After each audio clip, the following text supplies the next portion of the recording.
और घी बिछिया फूल हार शक्कर गंगा मृतका शहद शीशा चंदन कलश नारा डोरा केसर दीपक फल पान मिश्री धूप कपूर सुपारी महावर की गोली वस्त्र सिंदूर पकवान यज्ञोपवीत सुरमा मिठाई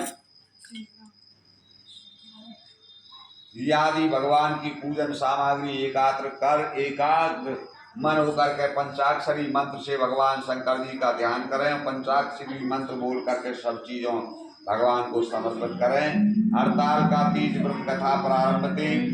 श्री परम पावन भूमि कैलाश पर्वत पर विशाल वट वृक्ष के नीचे भगवान शिव पार्वती सभी गणों सहित बारंबार विराजमान थे और भगवान श्री वीरभद्र रंगी श्रृंगी नंदी आदि आदि अपने गणों सह सदा शिव के दरबार की शोभा बढ़ा रहे थे और अपने अनुष्पुष छंदों से स्तुति गान स्वर आलापों से बागों से भगवान शिव की हर विपदा की ऋषिगण संकलन करते उसी अवसर पर महर्षि महारानी पार्वती जी ने भगवान श्री कृष्ण से भगवान भोलेनाथ से पूछा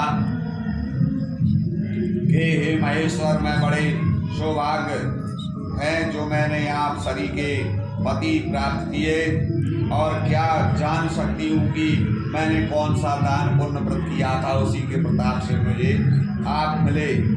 महारानी पार्वती जी की ऐसी बात सुनकर के भगवान शंकर जी बोले, तुमने अति उत्तम प्रश्न किया है और अति गुप्त से गुप्त व्रत मैं तुम्हारे पर प्रकट करता हूँ और यह भी भाद्रपद मास के शुक्ल पक्ष की तीज के नाम से प्रसिद्ध हड़ताल का व्रत के नाम से जाना जाता है। व्रत जैसे तारागणों में चंद्रमा, नवग्रहों में सूर्य, वर्णों में ब्राह्मण, नदियों में गंगा और देवताओं में इंद्र, पुराणों में महाभारत, वेदों में सोमवेद, इंद्रियों में मन श्रेष्ठ, ऐसा व्रत श्रेष्ठ है जो तीज हस्त नक्षत्र युक्त पड़े और वह भी महान पुण्यदायक होती है। ऐसा शंकर पार्वती जी ने कहा, है महेश्वर, मैंने कब और कैसे यह तीज का व्रत किया था, विस्तार के साथ श्रवण करने की इच्छा है। इतना सुनकर के भगवान शंकर जी बोले कि भगवान उमा भारतवर्ष के उत्तर में हिमालय श्रेष्ठ पर्वत है, उसके राजा का नाम हिमाचल था और वहाँ तुम भागवती मैना रानी से पैदा हुई थी। तुम्हारे बालकाल से ही मेरी आराधना करना आरंभ कर दिया था। कुछ उम्र बढ़ने पर हिमालय की दुर्गम गुफाओं में जाकर सहेली सहित मुझे पाने से हेतु तप आरंभ किया और तुमने ग्रीष्म ऋतु में बाहर चट्टानों पर आसन लगाकर तप किया, वर्षा ऋतु में बाहर पानी में खड़े होकर तप किया, हिम ऋतु में पानी में खड़े होकर मेरे ध्यान में संलग्न रही। इस प्रकार इन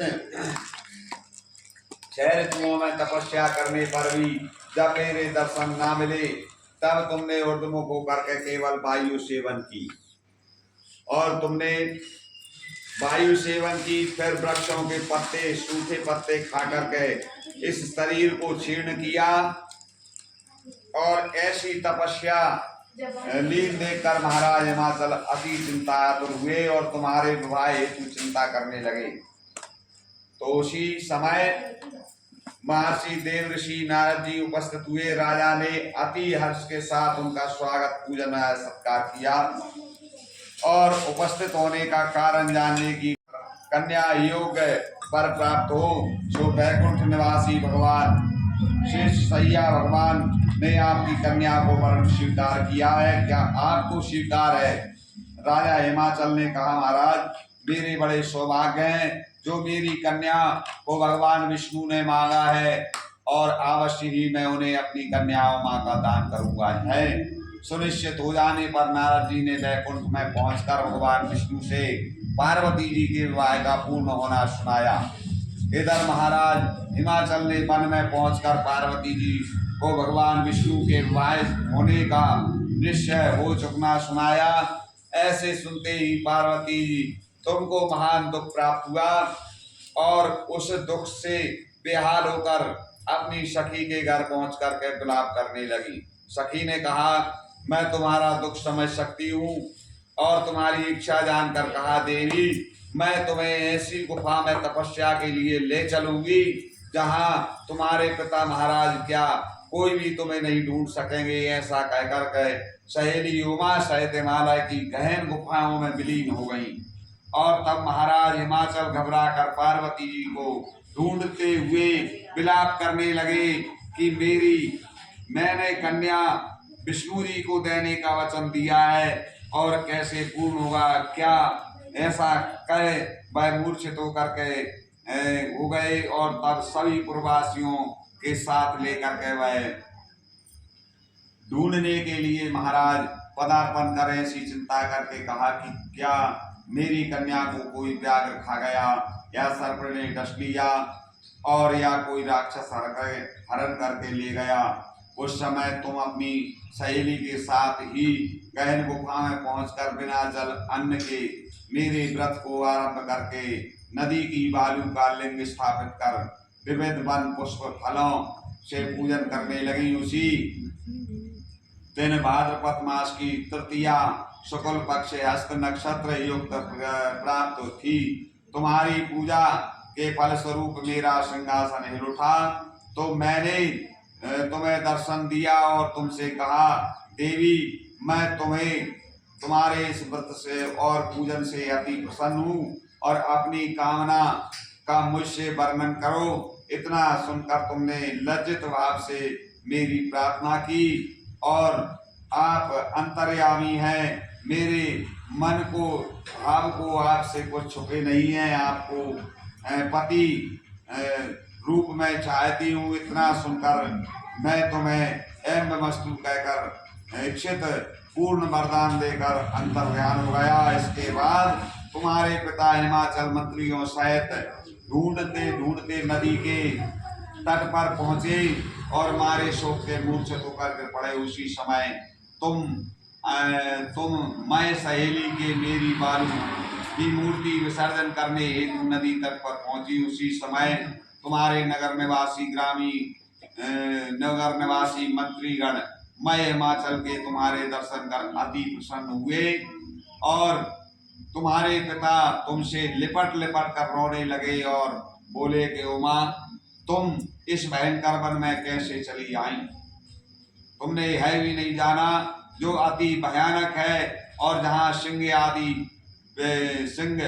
आदि व्याघ्र जहरीले भयंकर सर्पों का निवास भी है और जहाँ मनुष्य के प्राण संकट में पड़ सकते हैं। ये पुत्री तुम इस भयंकर वन को त्याग करके अपने गृह को प्रस्थान करो। पिता के ऐसे वचनों को सुनकर तुमने कहा, पिताजी आपने मेरा विवाह विष्णु जी के साथ स्वीकार कर दिया, मैं उसी वन में रहकर अपने प्राणों को त्याग करूंगी, विसर्जन करूंगी। ऐसा सुनकर महाराज हिमाचल अति दुख को प्राप्त हुए और बोले, प्यारी पुत्री तुम चिंता मत करो, तुम शोक मत करो, मैं तुम्हारा विवाह कदापि भगवान विष्णु से नहीं करूंगा और विष्णु के साथ ना करूंगा और तुम्हारा अविष्ट वर जो तुम्हें प्राप्त है उन्हीं के साथ तुम्हारा विवाह करूंगा और सदाशिव के साथ तुम्हारा विवाह करूंगा। तब मैं सहेली के नगर में उपस्थित होकर तुम अपनी माता व सहेलियों से मिली और कुछ समय बाद सो मुहूर्त में तुम्हारा विवाह वेद की विधि के साथ महाराज हिमाचल ने महारानी मैना ने मेरे साथ कर दिया और पुण्य अर्जन किया। सौभाग्यशालिनी तुम्हारी सहेली ने तुमको हरण कर हिमालय की गुफा में रखा, मेरा तीज का व्रत किया और इसी से इस व्रत का नाम हरिताल का पड़ा। यह व्रत सब व्रतों का व्रतराज हुआ और इस प्रकार माता पार्वती ने कहा कि हे प्रभु आपने मेरे मिलने की सुखद कथा सुनाकर मुझे बहुत प्रसन्न किया, पर इस व्रत के करने का विधान फल मुझे नहीं सुनाया, इसीलिए कृपया करके मुझे इसके करने की विधि पृथक पृथक फल भी सुनाइए। इतना सुन के भगवान शिव ने कहा, हे प्रिय मैं इस व्रतराज का संविधान फल सुना रहा हूँ। यह व्रत सौभाग्यवती नारी व पति चाहने वाली कन्याओं को भी करना चाहिए। यह व्रत भाद्रपद मास के शुक्ल पक्ष की द्वितीय की शाम को दोज के दिन, शुद्ध भाषा में समझाऊं, दोज के दिन शाम के भोजन ना करें और आरंभ कर तीज का व्रत धारण करें। वह है व्रत निराहार, बिना फलाहार और निर्जल होकर करना चाहिए। भगवान शिव पार्वती की प्रतिमा स्वर्ण बालू की स्थापित करके केले पुष्प आदि के खंभे स्थापित करें और वैदिक मंत्र स्तुति गान भेरी शंख मृदंग झांझर आदि से रात्रि जागरण करना चाहिए। और भगवान शिव का पूजन करने के बाद फल फूल पकवान लड्डू मेवा मिष्ठान तरह तरह के भोग बनावें और भगवान को समर्पण करें। फिर दरिद्र नारायण को द्रव्य अन्न वस्त्र पात्र आदि का दान कर श्रद्धा युक्त देना चाहिए। भगवान शिव को